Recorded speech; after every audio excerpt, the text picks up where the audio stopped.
All right, so distal phalanges here with the hallux. Note we only have 2 phalanges, but with 2, 3, and 4, and 5, we have 3 phalanges. Metatarsals, 3 cuneiforms, navicular, cuboid, okay, calcaneus, and talus. Now, I drew this, so bear with me.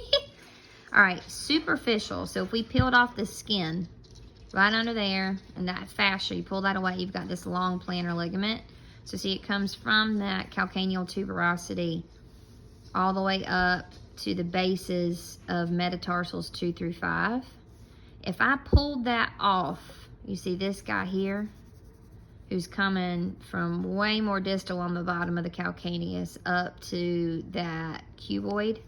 And you can see that blue peeking out. That's what I'm talking about right there. So if you see the long plantar, and when you're looking at the long plantar on the model, you would see a little tiny branch of that tissue there that stops at the cuboid. That's your short plantar, also known as the plantar calcaneocuboid, because it's going from the calcaneus to the cuboid. Okay. Then you have your spring ligament, which has 2 branches, one there, and most people has 2 branches anyway, like that. Okay, make those pretty. And then, well, here, let's label him first. Spring,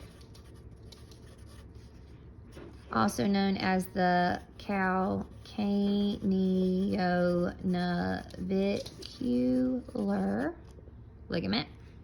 And then lastly, part of the transverse arch. So think these are longitudinal or long ways going from proximal to distal. You're also going to have supports that are running horizontal or transverse. So the arches of the foot are supported not only by these ligaments here, but they're also supported by fascia, and they're supported by muscle. So your tibialis posterior and anterior tendon attachments, which are around this general area, think on the inside of your foot. So big toe, come in, that's where the big dip is for your arch, where it lifts up off the ground. Those muscle tendons are actually pulling up on those tarsal bones, helping to create that arch. And you have an arch long ways.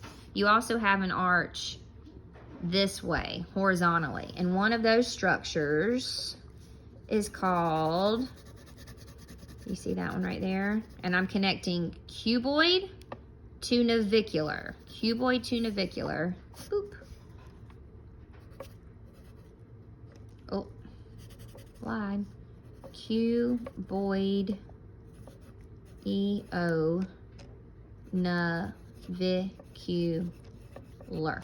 Cuboidionavicular, from the cuboid to the navicular.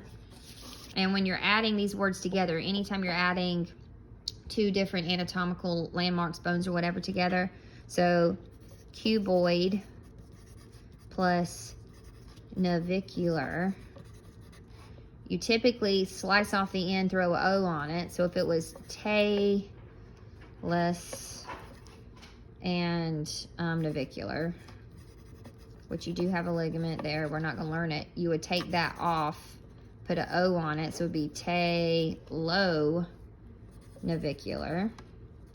But it all depends on how the first word ends. With an oid, the way you connect them is an EO, cuboid EO navicular.